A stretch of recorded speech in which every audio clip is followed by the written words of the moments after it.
지금 무역 수지가 계속 적자잖아요. 10월 달까지 360억 달러 가까이 됩니다. 적자 규모가 엄청납니다. 그중에 에너지원이 차지하는 비중이 굉장히 높거든요. 만약에 전 국민이 에너지 절감 운동을 한다면 무역수지 적자도 많이 줄일 수 있습니다.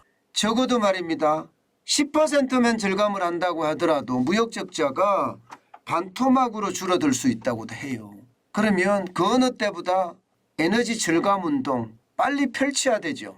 실제 말입니다. 대한민국은 에너지를 어마어마하게 소비를 합니다. 보시는 것처럼 에너지 소비는요. 2021년 기준으로 2억 3,466만 TOE입니다. TOE는 석유 환산 톤수입니다. 그게 세계 8위예요. 굉장히 많이 소비한다는 이야기입니다. 에너지 수입액도 보시면 1,322억 달러거든요. 석유나 석탄은 세계 4위고요. 가스는 세계 3위입니다. 에너지 효율은요. 그런데 형편없습니다.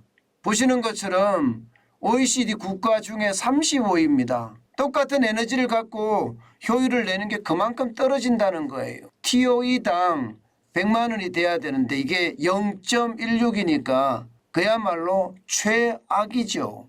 그러면 여러분 어떻게 해야 될까요?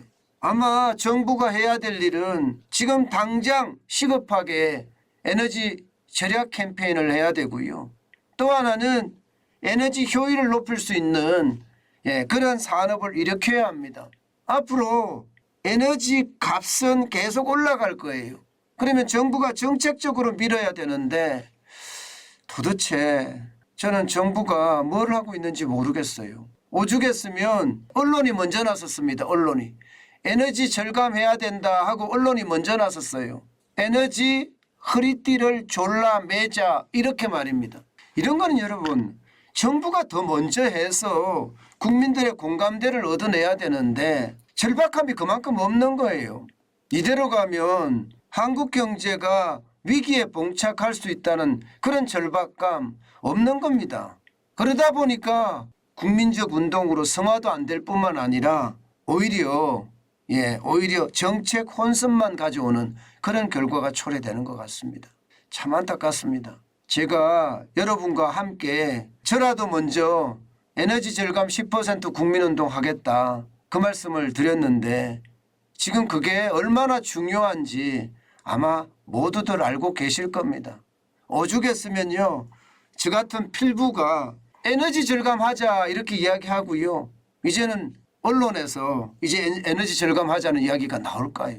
저는 이것이 정부의 위기의식이 너무 부족하기 때문이 아닌가 저는 그런 생각을 참 많이 해봅니다. 상황이 열악한데 너무 안이하다 그런 얘기예요.